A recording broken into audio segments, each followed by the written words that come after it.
السلام علیکم ورحمۃ اللہ وبرکاتہ۔ آج ہم بات کریں گے مسواک کے حوالے سے۔ اللہ کے رسول صلی اللہ علیہ وسلم نے فرمایا، اگر مجھے اپنی امت پر مشقت کا اندیشہ نہ ہوتا تو میں انہیں عشاء کی نماز تاخیر سے پڑھنے کا اور ہر نماز کے ساتھ مسواک کرنے کا حکم فرماتا۔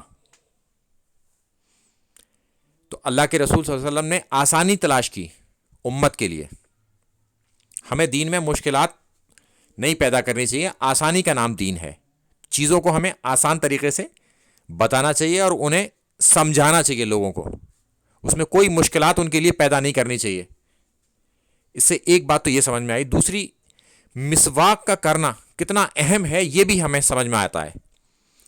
تو ہر نماز سے پہلے اگر ہم مسواک کر لیں تو یہ بہتر طریقہ ہوگا، کیونکہ اللہ کے رسول صلی اللہ علیہ وسلم نے اس کو اس طریقے سے بیان کر دیا کہ اپنے آپ کو مشکل میں تو ہمیں نہیں ڈالنا کہ زبردستی وہ کرنی وہ ہمارے پر فرض نہیں ہے، مگر ہم یہ کام کریں گے تو یہ اچھا ہوگا ہمارے لیے۔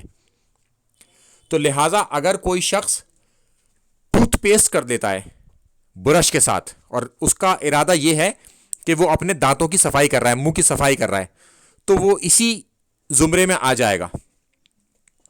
اصل مقصد ہے اس میں دانتوں کی اور منہ کی صفائی کا کرنا، کیونکہ جس طرح کی غذائیں ہم کھا رہے ہیں آج کل، ان غذاؤں کا ٹوتھ پیسٹ سے ہی کلیئر ہو سکتا ہے اس برش کے ساتھ۔ تو اس لیے ہمارے دانتوں کو ٹوتھ پیسٹ کی زیادہ ضرورت ہے اس وقت، کہ ہم اپنے دانتوں کو برش سے پیسٹ کریں، کیونکہ ان روغنی غذاؤں کو ہٹا سکیں۔ پہلے کے زمانے میں اتنی زیادہ روغنی غذائیں نہیں ہوتی تھیں اور اتنی ساری چیزیں بھی نہیں ہوتی تھیں، تو ان کے لیے وہی کافی تھا۔